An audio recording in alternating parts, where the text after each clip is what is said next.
So how do we make kind of all students, how do we make this more available for all students? I mean, I do think that teachers play a hugely important role in this. If we believe it for kids, we have to believe it for adults too.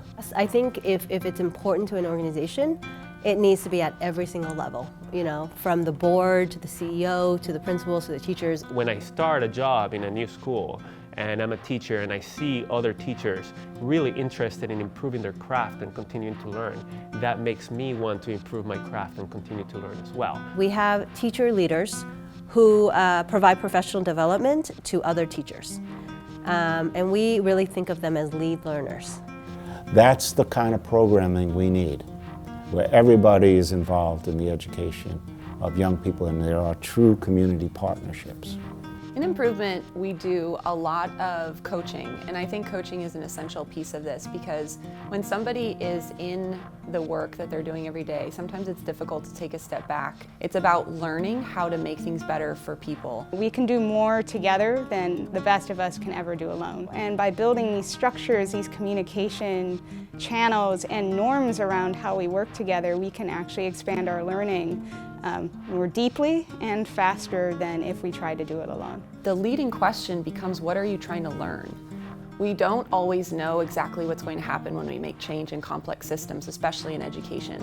The key is that once we have an idea that we feel confident in, that we've designed, then we have to make sure that we test so that we're ensuring that the idea is going to be effective by the time we get to full scale.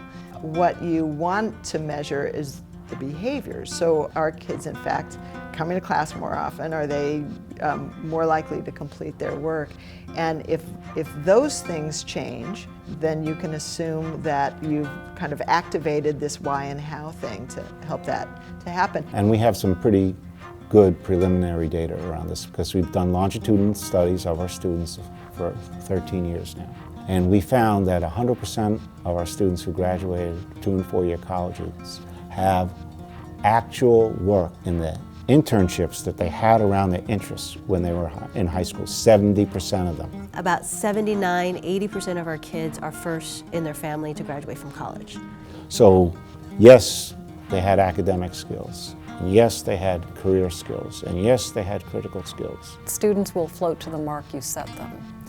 And I think that's in some ways the way to think about academic mindset, that students who are exposed to these kinds of messages outperform on course completion, on get higher grades. So there's actually a pretty good evidence base that this does work.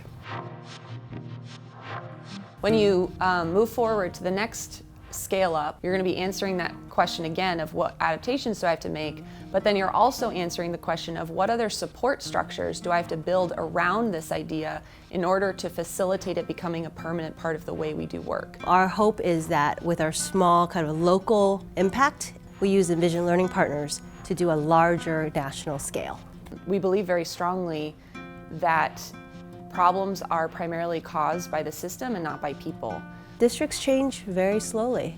It's built to not change. It's built to actually maintain. We're trying to increase awareness. We're trying to impact policy. Changing society and changing culture is a marathon, not a sprint. With districts, starting with forming a community where teachers feel like they belong, I think is the first step. We need to be more deliberate about developing students as motivated and effective learners. It takes leadership to make a stand and say, this is important. The model for schooling is from a long, long time ago where really educated people were the people who held knowledge, and that's just not true anymore because facts and knowledge and information is widely accessible to anybody who has, internet access. But it's still the model that we are using when we're teaching, because the idea is like, well, me, the teacher, has all this knowledge I must impart to you, and you have to study it and learn it and know this as well. But actually an opportunity for key decision makers to engage in the conversation on what it takes to make some of these changes, whether it's whole school reform, whether it's incremental changes, whether it's through hacks, but really begin to spread the work. Before I die, I would love to see that we've really fundamentally rethought the way we do education.